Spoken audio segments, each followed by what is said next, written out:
Hi, everyone. Before we get to today's episode of Jungian Ever After, I just wanted to let you know about a couple of upcoming programs.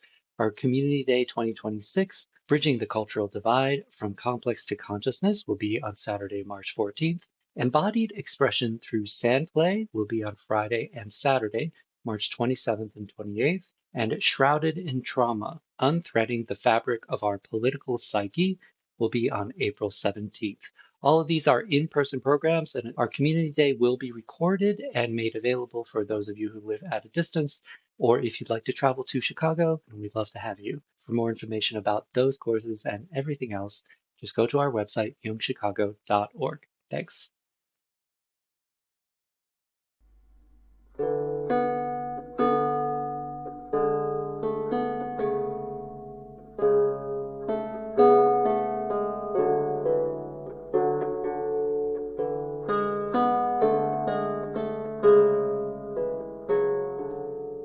Hello, and welcome to Season 2, Episode 6 of Jungian Ever After, a podcast about myths and fairy tales through the lens of Jungian analysis. I am your host, Reza, and joining me as always is my co-host and Jungian analyst, Dr. Ardita Davidson. How are you doing? I'm good. So, in our last episode, we talked about the aspects of the Orpheus myth that illuminate the process and the power of human creativity. In this episode, we'll be discussing a very different side of the myth. So why did you pick Ovid for our sort of rereading of the story to embody this part of the myth? I think Edith Hamilton was a great first reading of the myth because it gives the whole story, and she really emphasizes the adventures of Orpheus, the amazing things that he can do with his talents and his gifts. Ovid is much less interested in that and much more interested in the dynamic around grief and what the results of how Orpheus does or does not grieve are for Orpheus. And so I think when we look at the Ovid myth, we can really look at those archetypal patterns of grief and loss, which are, of course, part of all of our lives. And we can get some lessons from this myth in a certain way for what works for human beings and what doesn't. And of course, the loss that Orpheus experiences, despite being this incredible musician, he's just a person who lost his love. Exactly. So he may have gifts from the gods, but he either does or does not live into the human experience. And that choice is extremely consequential, as Ovid makes very clear. If you want extra context on sort of the broader story, of course, feel free to reference back to Edith Hamilton. Check out last episode if you haven't already. But previously with two-parters, we just sort of said, oh, just look back. But this one, it really felt better to pick another story that focuses on a different aspect of the myth. And so, without further ado, here is Orpheus and Eurydice as told by Ovid. Hymen, called by the voice of Orpheus, departed, and, dressed in his saffron robes, made his way through the vast skies to the Ciconian coast, but in vain. He was present at Orpheus's marriage, true, but he did not speak the usual words, display a joyful expression, or bring good luck. The torch, too, that he held, sputtered continually, with tear-provoking fumes, and no amount of shaking contrived to light it properly. The result was worse than any omens. While the newly wedded bride, Eurydice, was walking through the grass, with a crowd of naiads as her companions, she was killed by a bite on her ankle from a snake sheltering there. When Thracian Orpheus, the poet of Rhodope, had mourned for her greatly in the upper world, he dared to go down to Styx through the gate of Taenarus also, to see if he might not move the dead. Through the weightless throng and the ghosts that had received proper burial, he came to Persephone and the Lord of the Shadows, he who rules the joyless kingdom. Then, striking the lyre strings to accompany his words, he sang, "O gods of this world, placed below the earth, to which all who are created mortal descend, if you allow me, and it is lawful, to set aside the fictions of idle tongues and speak the truth, I have not come here to seek dark Tartarus, nor to bind Cerberus, Medusa's child, with his 3 necks and snaky hair. My wife is the cause of my journey. A viper she trod on, diffused its venom into her body, and robbed her of her best years. I longed to be able to accept it, and I do not say I have not tried. Love won. He is a god well known in the world above, though I do not know if that is so here, though I imagine him to be here as well. And if the story of that rape in ancient times is not a lie, you also were wedded by Amor. I beg you by these fearful places, by this immense abyss, and the silence of your vast realms, reverse Eurydice's sweet death. All things are destined to be yours, and though we delay a while, sooner or later, we hasten home. Here we are all bound. This is our final abode, and you hold the longest reign over the human race. Eurydice, too, will be yours to command, when she has lived out her fair span of years to maturity. I ask this benefit as a gift, but if the fates refuse my wife this kindness, I am determined not to return. You can delight in both our deaths." The bloodless spirits wept as she spoke, accompanying his words with the music. Tantalus did not reach for the ever-retreating water. Ixion's wheel was stilled. The vultures did not pluck at Tityus's liver. The Bellides, the daughters of Danaus, left their water jars, and you, Sisyphus, perched there on your rock. Then they say, for the first time, the faces of the Furies were wet with tears, won over by his song.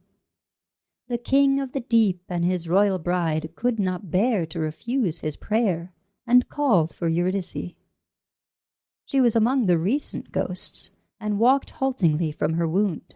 The poet of Rhodope received her, and, at the same time, accepted this condition, that he must not turn his eyes behind him until he emerged from the vale of Avernus, or the gift would be null and void. They took the upward path through the still silence, steep and dark, shadowy with dense fog, drawing near to the threshold of the upper world. Afraid she was no longer there, and eager to see her, the lover turned his eyes. In an instant she dropped back, and he, unhappy man, stretching out his arms to hold her and be held, clutched at nothing but the receding air. Dying a second time now, there was no complaint to her husband. What then could she complain of, except that she had been loved? She spoke a last "Farewell," that now scarcely reached his ears, and turned again towards that same place. Stunned by the double loss of his wife, Orpheus was like that coward who saw Cerberus, the 3-headed dog, chained by the central neck, and whose fear vanished with his nature as stone transformed his body.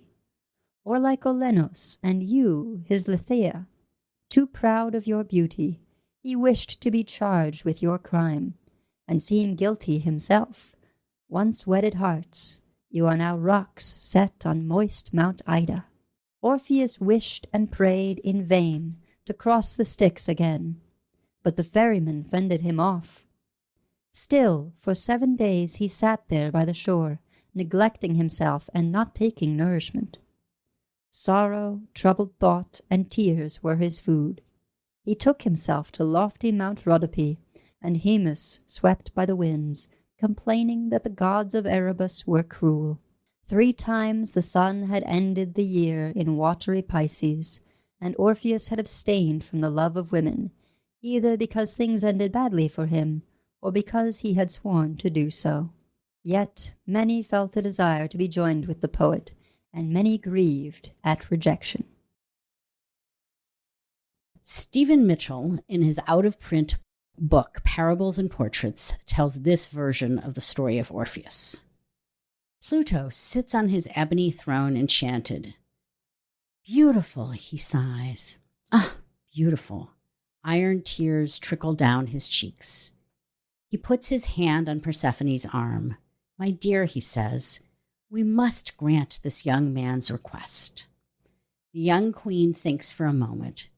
She has ripened since her first unwilling visit to the underworld, when all the forms were shadowy, and behind each shadow lurked a fear. Now she can see clearly in the dreamlight. She is on a first-name basis with all the inhabitants, from the gentlest to the most savage. She has learned never to look back. But the poor boy, this exquisite singer, will have a hard time ahead of him. She can tell by looking at his eyes. It is one thing to charm animals, trees, and rocks, and quite another to be in harmony with a woman. She recognizes his attitude. She has seen it before. Fear protected by longing. Hence the bridal image, forever unattainable, forever ideal. No wonder Eurydice took the serpent's way out. Girls who are seen that way grow up to be maenads. If only, she thinks, if only there were some way to tell him. But of course he will have to learn for himself, to lose his love again and again, precipitously as if by chance, to be torn in pieces again and again.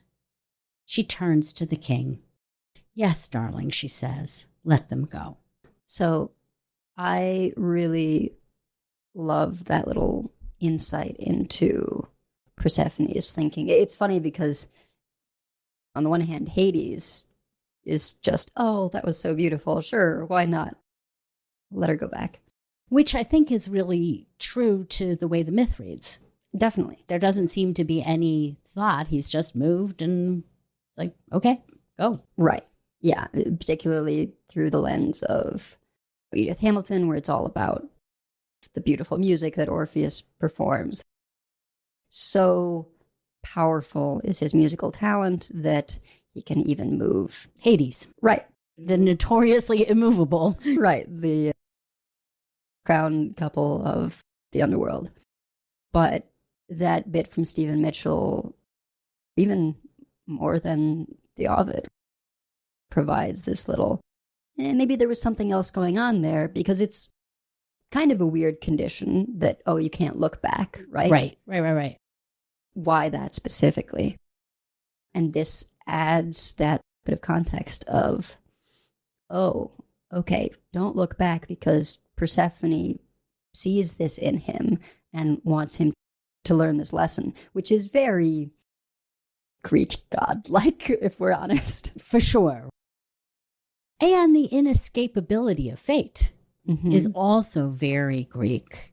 But I would also say that the condition of not looking back is a condition of trust. And the need to look back and to check and to make sure that she's still there is a need to control. Yeah. And so if Orpheus could trust that the woman he loves is there, whether he can see her or not, he will have learned the lesson that Persephone feels that he needs to learn. If he has to check and control and make her his, own her, then he has failed and he has to try again. Yeah. So the central problem of this part of the myth is that Orpheus cannot admit the reality and finality of his beloved Eurydice's death. And this inability wreaks havoc on his life.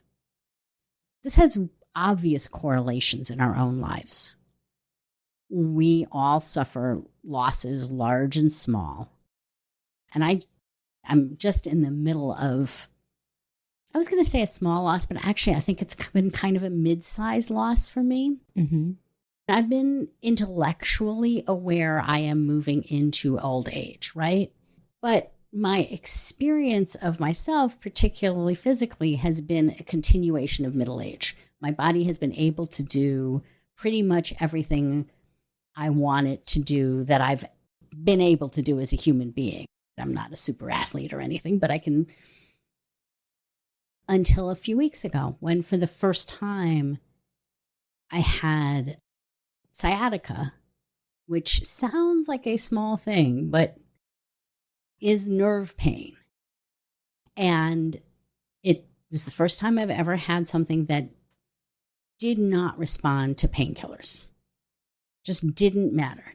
On a scale of 0, no pain, 10, unbelievable pain, I was going to be somewhere between a 6 and a 9, and it just didn't matter. And I couldn't walk.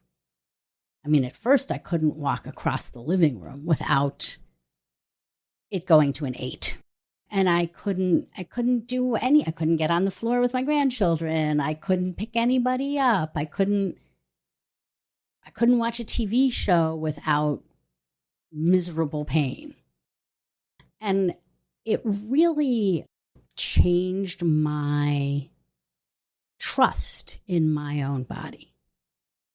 My sense of the kind of invincibility, which, I mean, is insane, right? I'm 63 years old. I know that my body is not invincible, but I'd never had a physical experience that really brought it home of, oh, this is what disability feels like. And I know that you do yoga regularly. It's not like you have a complacent lifestyle that's finally catching up with you or something. You're doing the things that you should be doing, absolutely, right? To stay healthy. Weights, bike riding, yoga, which is probably why I haven't had much of this until now, right? But bodies deteriorate no matter what. And this was my first experience of really like, not like, oh, I fell off my bike and had terrible road rash, was in pain, but I knew it was going to go away. But, oh, well, this might go away, or it might be part of my life forever. And I could feel myself rebelling over and over and over again against the pain and the possibility of disability. And I could also feel like what it felt like when, instead of fighting the pain and the fear, I accepted the pain and felt the fear. And it didn't change the experience of the pain at all, but it did change my ability to have other things besides the pain be part of my life, when I could have the pain instead of it having me, which was really about acceptance. Yeah, I mean, I think people who suffer from, and I always forget the name of this affliction, but it's basically where you just feel pain most or all of the... Fibromyalgia? That's the one. Yeah. And I think there is this acceptance of, like, people don't understand. And you often end up in this place where you accept that you have to not show it because people don't understand, and you need connection with other people, or else you're not going to have the will to kind of keep going. Mm-hmm. But at the same time, to have those connections with other people, you often need to pretend to be something you're not. Right. Basically, not be constantly saying how much pain you're in and not sort of showing that. And that's not a real connection. Because if people are connecting to a false self, it's not going to feel like real. It's not going to be real. And I think that people, especially something like fibromyalgia, where it's horrifying pain that just goes on and on and on, and we have no treatment, most people can't really connect because they're terrified. Mm-hmm. Because it could happen to them. Because it could happen to them. I mean, I think even within the medical community, there's a lot of dismissiveness that, oh, it must be just in your head, that makes it very hard to research and treat. Yes, because to acknowledge that that kind of agony, untreatable agony, exists is terrifying. Yeah. In terms of personal anecdotes, I think back to when I was 15 and my dad died of a heart attack. It was so sudden that everything felt surreal. And I didn't cry for a full year. And I think much of that was this shocked lack of acceptance. First of all, I think that's how we first experience acute pain. Mm-hmm. But I think also for a 15-year-old, I believe that was Psyche's way of letting in the truth at a pace that you could handle it without it destroying you. I think if you'd felt it all at once, it might have shattered you. The Buddhists say that pain is inevitable, but suffering is optional. By this, they mean that embodied life is full of pain. We must experience it. But if we cling to either the pain or avoiding the pain, we're choosing suffering. By this, they mean that immersing ourselves in the pain and not allowing any movement or life increases suffering. At the same time, pushing away pain or denying it also increases suffering. The attitude that works the best is to let all of life's experiences flow through us, to feel all our feelings to their fullest without judgment. When we cling to loss and bitterness or spend all of our energy denying the reality of pain, we have no room in Psyche for other feelings. When we accept loss and sadness, we also have room for gratitude and joy.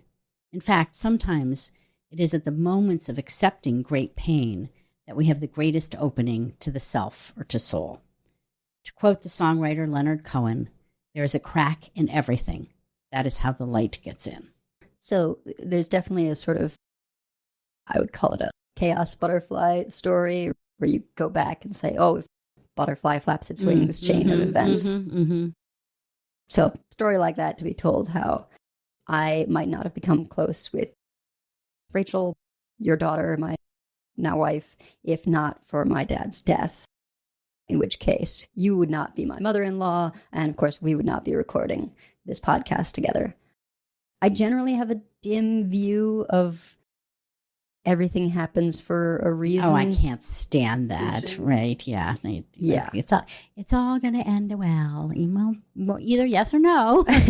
But I do like the framing of light getting in through the cracks, because it gives us more agency. You can choose to appreciate what's good despite the bad, rather than calling it all destiny.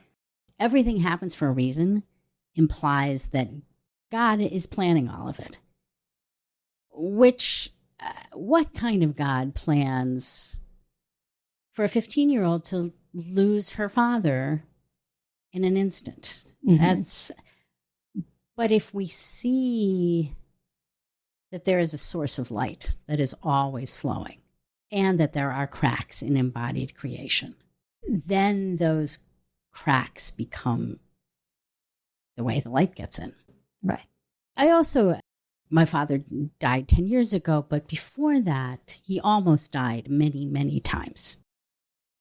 And one of those times was actually at my brother's wedding. My brother and sister-in-law were getting married outside of Boston, and my parents drove. We all drove. And my father had a heart attack when he was 39. He had a major heart attack at 39. Very surprisingly, did not die. And this was probably 15 years later. And he started having resting angina. And resting angina is pain in your heart even when you're not moving around. And it means something is terribly wrong. So he went into the hospital in the town that my brother and sister-in-law were going to get married. And they could not figure out what was wrong. And we all thought he was going to die. He'd come close to death several times already by then. And we thought, this is it. He's going to die. And I shut down. I couldn't eat. I couldn't feel anything. I was just kind of in the void, dissociated. Mm-hmm. And then at a certain point, I was like, I have to do this differently. I'm going to try to just feel what's behind this wall. And I just breathed into it, breathed into my heart, softened everything as much as I could, and let this pain of my father is about to die come in. And it was agonizing. And then it flowed through me. And it came back and there were more waves, but each of the waves flowed through me. That experience taught me, I think, what the Buddhists are also trying to teach, which is that if I just open myself and I let it flow through, whatever it is, it will flow through, and it may hurt enormously, but it will not be deadening and it will not be suffering. Yeah, not to make light of that, but I sort of always think of this bit from John Mulaney's, one of his early specials, but he talks about dating a Jewish woman who's very upfront with her feelings versus his Irish background, which he describes as, I'll hold all my feelings right here, and then one day I'll die. And you should know, listeners, that right here, Raisa is clenching her fist right at her chest. Right. And I think it's not just Irish. I think that kind of approach has, for worse, been the approach of a lot of Western and American culture. That, we don't talk about hard things. And also, if you need therapy, then that's because something's wrong with you. That has blessedly been shifting, that a lot more people are like, oh yeah, I'm with my therapist, I've been, or my analyst or whatever. And that's sort of becoming more accepted. But I think it lingers with quite a few people and cultures of, we don't talk about feelings. No, I think that's very true. And corollary, not only do we not talk about feelings, but we don't feel them. Mm-hmm. And I think we see a lot of very self-destructive behavior. Addiction comes to mind, coming from a place of avoiding feeling feelings. Particularly with grief, because it's sort of like you get maybe a few years where people understand, and then it's, oh, well, that was 5 years ago. Aren't you over it? Move on. Yeah. Yeah. I mean, they're even putting it in the Diagnostic and Statistical Manual of Diseases, right? As grief. Anyway, back to our myth. Stephen Mitchell, in the section that I read at the beginning, notes in The Voice of Persephone that it is one thing to charm animals, trees, and rocks, but quite another to be able to fall in love and relate to a real woman. Orpheus is afraid of real life and protects his fear in longing for an unattainable ideal fantasy. So what I mean by that is a real woman is going to be complicated and messy and annoying and get angry at you.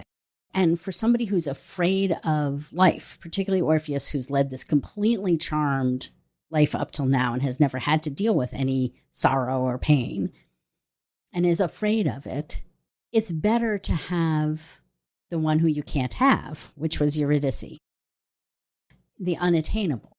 So Orpheus persists in wooing Eurydice, who eventually agrees to marry him. The god of marriage, perhaps sensing the lack of real relationship, refuses to bless the wedding. Eurydice is bitten by the serpent and dies on her wedding day. Orpheus continues his catastrophic failure to adapt to external reality, to live in the real world. And he refuses to enter into mature grief. One argument is that he fails to go into mature grief because he's so dedicated to his own creative genius. Mm-hmm. He's so connected to his own self that he can't really engage outwardly. Many nymphs fall in love with him, but Orpheus ignores them all. He doesn't care about the real feelings of these young girls. And eventually, Orpheus falls in love with Eurydice, the nymph who shunned him. I'd kind of missed earlier that the god of marriage refuses to bless the union, which is sort of telling with all the extra factors. It's a common trope in stories also that a man will fall in love with the one woman who isn't smitten with him. I know there's a bunch of them, but the one that comes first to my mind is a movie, Ella Enchanted. I think it was a book beforehand. Prince Char is all the kingdom's women are in love with him, but Ella is like, you're a jerk, and what your family's doing is corrupt and terrible. And of course, as is common in these stories, they learn from each other, and she eventually does fall in love with him. But it's usually because the sort of dissenting woman is like challenging this man in a way that he hasn't been challenged before. Right. That gets him interested.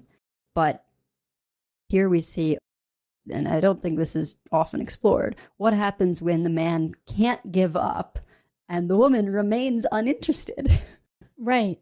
Well, tragedy is what happens. But I also think that falling in love with the unattainable is the opposite of a real relationship. A real relationship is a two-way street. The unattainable is just this projection onto the feminine or the masculine, I guess. And it's about the chase and conquest more than it is about relationship. There's also in Into the Woods, there are a couple of songs of these two princes that each fall in love with one of the other mythological female characters. And, Rapunzel, she's up in a tower. I forget the reason why the other prince couldn't. I think maybe Sleeping Beauty. They're unattainable. Up in this tower or asleep. And then after the intermission, when you're in Act 2, they're married to their princesses, but each of them falls in love with someone else. Oh. Well, and I think that's a really common pattern too, is that, I've gotten the unattainable. She's now attainable or whatever. Now I'm bored and I'm going to move on. Right. With Orpheus, we see this connection to the unattainable in his unwillingness to enter into mature grief. Mature grief begins with accepting the loss. The acceptance is the first step in the process of integrating the person's spirit and memory into your life. At a Jewish funeral, the prayer El Maleh Rachamim, the one who is filled with mercy, is recited. We say the name of the person who has died, acknowledging the loss, and then ask that they both be welcomed into the Garden of Eden and that their soul be bound up in the bonds of life. We paradoxically both let them go and bind them to us. If you are unfamiliar with this prayer, we're including a link in the show notes to myjewishlearning.com, an article called How to Say the El Maleh Rachamim, where there's a video of someone reciting it. So go ahead and give that a listen if you're not familiar. I took quite a while to reach that stage of grief. I don't think I got there in high school at all.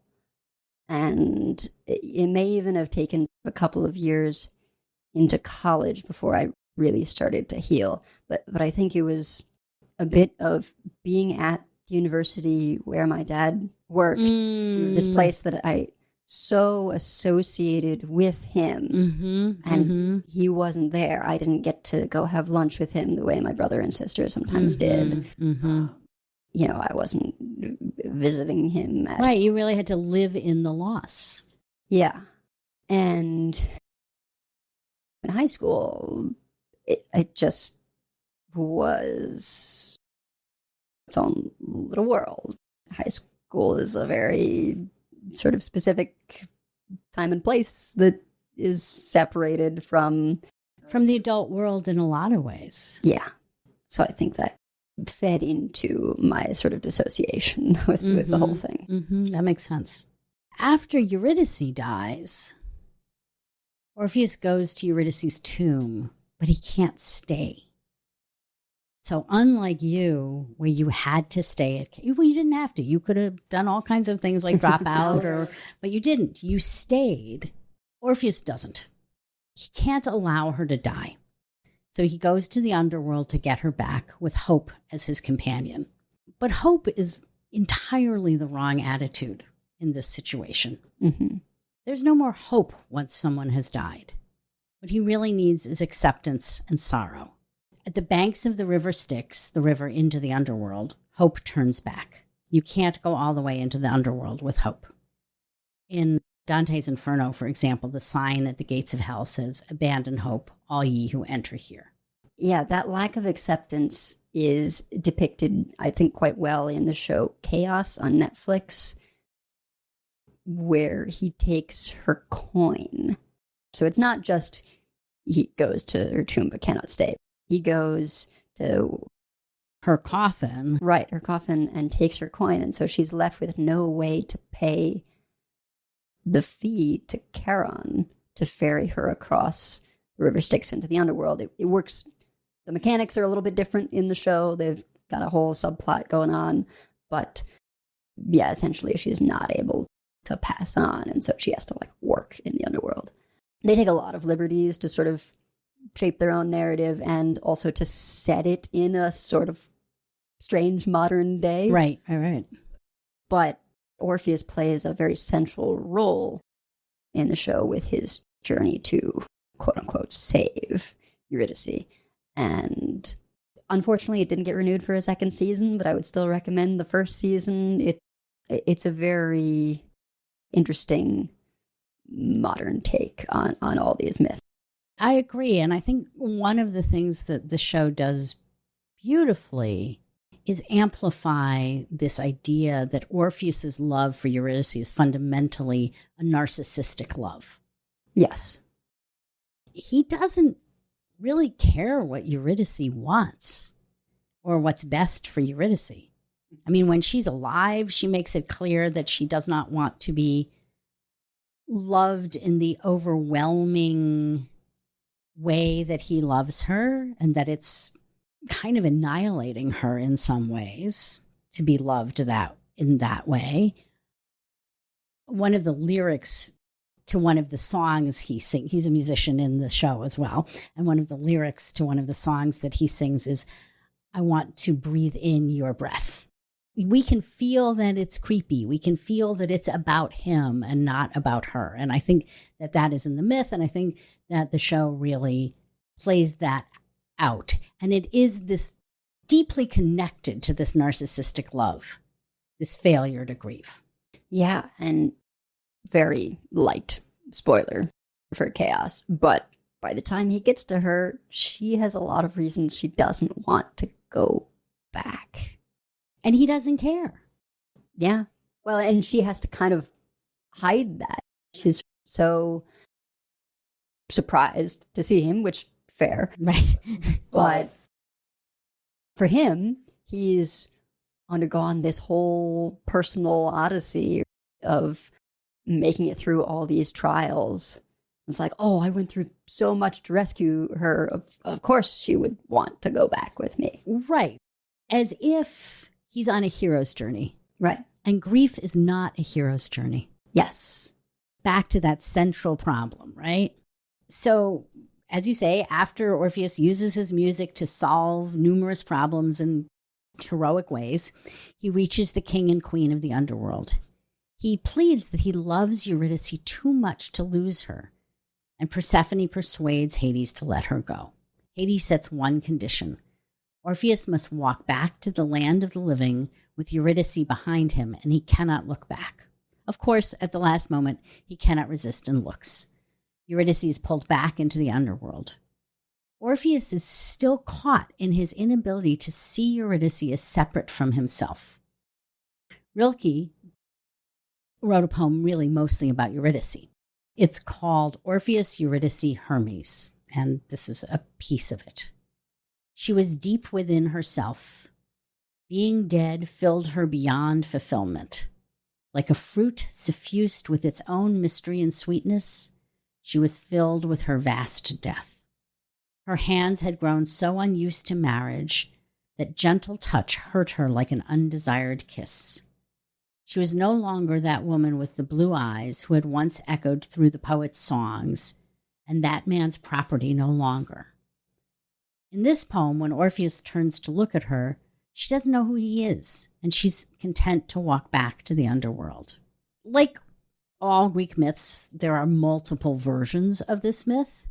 In some endings, Orpheus continues to fail to fully grieve his loss.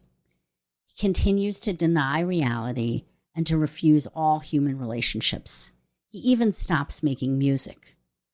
Instead of grief, Orpheus chooses the numbness of depression. Eventually, the Maenads, the followers of Bacchus, are enraged by his emotionless silence and tear him to pieces. So, in high school, Rachel and I performed in Metamorphosis, which is a great stage play with, you build a pool on stage. It's really a whole project. But we played Baucis and Philemon, but I distinctly remember in the Orpheus and Eurydice section some of that Rilke, and I don't know if in it they say it's from Rilke, but that like a fruit suffused with its own mystery and sweetness, she was filled with her vast death. I distinctly remember that part. And the sort of, he turns, and it's just this farewell. You're not my destiny anymore. Yeah. You're not my, not only you're not my destiny, you're not my concern anymore. Right. I have other business to attend to right now. Thinking a lot about my high school days. I read and enjoyed the Twilight Saga, and there's much to be said about that series and problems, but I do think the second book and film do a good job of showing how destructive grief can be when we refuse to accept what has transpired. That book centers around the main character Bella's grief when Edward essentially breaks up with her because he believes that being with him is too hazardous to her well-being. He's this vampire. Vampires and humans don't mix, and so he leaves.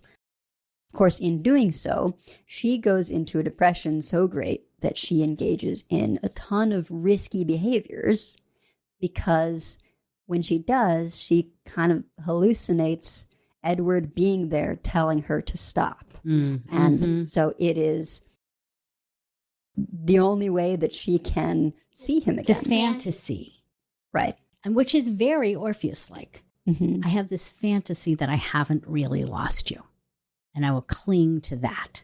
She has a way of clinging to her fantasy of not losing Edward.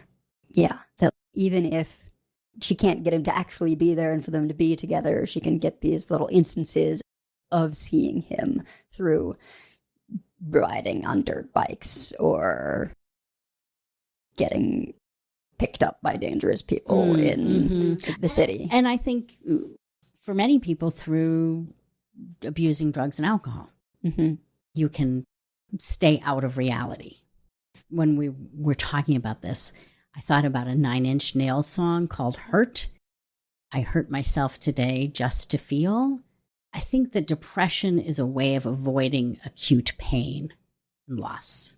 One replaces agony with a kind of dull, numb despair. In depression, we lose the capacity for authentic grief, but also for meaning and joy. As Jung notes, a persistent attachment to the dead makes life seem less worth living and may even be the cause of psychic illness. The harmful effect shows itself in the form of loss of libido, depression, and physical debility. In other versions of our myth, Apollo offers Orpheus immortality, but Orpheus embraces his humanity and turns this down. He wants to live as an ordinary person, die at the end of his life, and be reunited with Eurydice after his own death. He avoids depression. He avoids the tearing apart of Bacchus, of alcohol, and is finally able to acknowledge the reality of his loss and weep at her tomb. He's able to use his sadness and loss to enter fully into life. He abandons his exclusive focus on the archetypal realm and embraces human life with its limitations and sorrows, but it's also with its hope for eventual reconnection with those who we love the most. So that's sort of the happy end. It is the happy ending. That's exactly right. The ordinary human life is the happy ending. Ordinary human life and death. Yeah. After maybe a year or so of shock, I finally started to really feel my grief. And I would take time to listen to specific songs or artists to just soak in the pain, which was cathartic in a way that shutting down just can't be. I mean, I think what you were talking about with depression is it's like, depression isn't just being sad. People are sad and grieving all the time, and it's healthy. Depression is when you spend a length of time just sort of unable to really do anything. Right. And the energy that should be going into being sad is actually going into blocking the pain. Right. And I don't know if this was actually when it started, but I distinctly remember I was at tennis camp and my roommate played My Chemical Romance, and I hadn't listened to them before.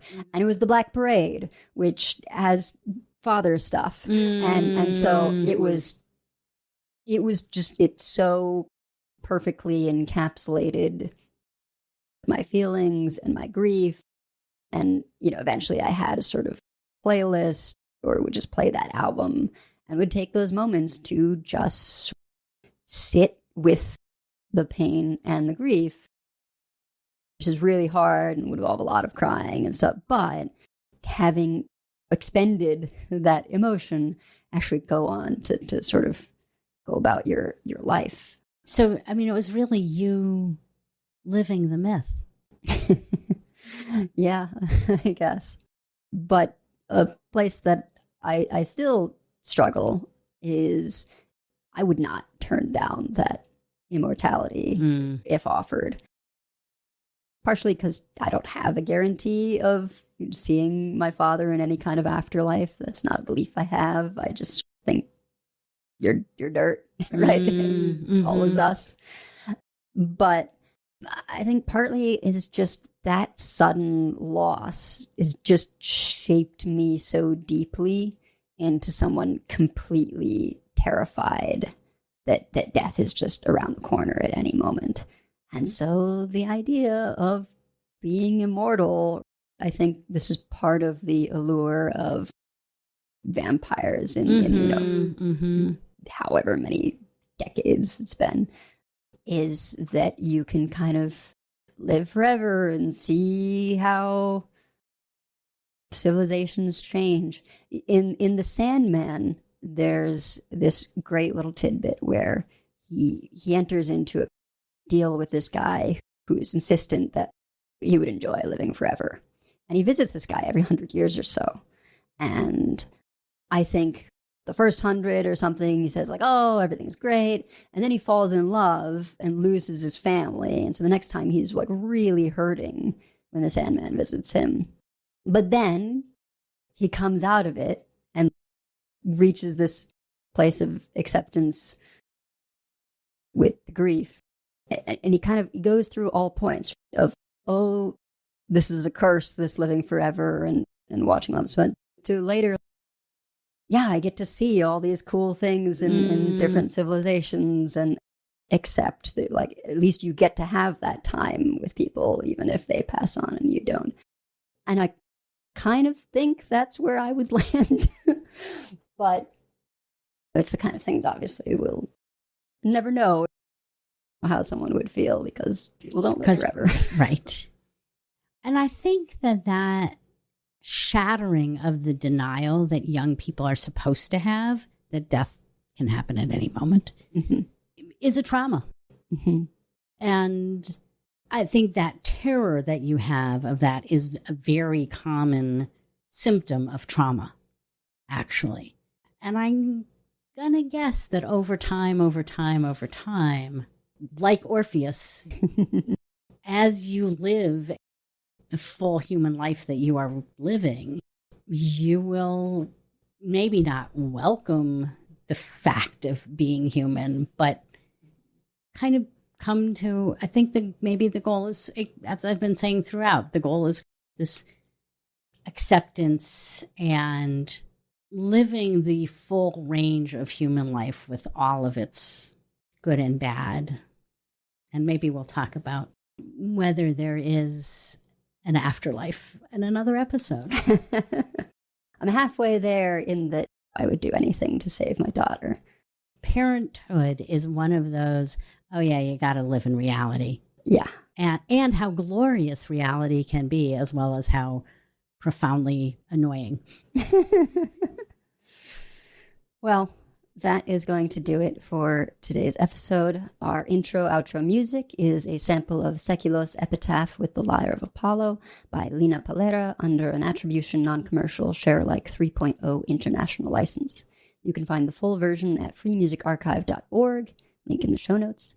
And if you like what you've been hearing, please leave us a 5-star review on Spotify, Apple Podcasts, or your podcast feed of choice, as it always helps other people find the show.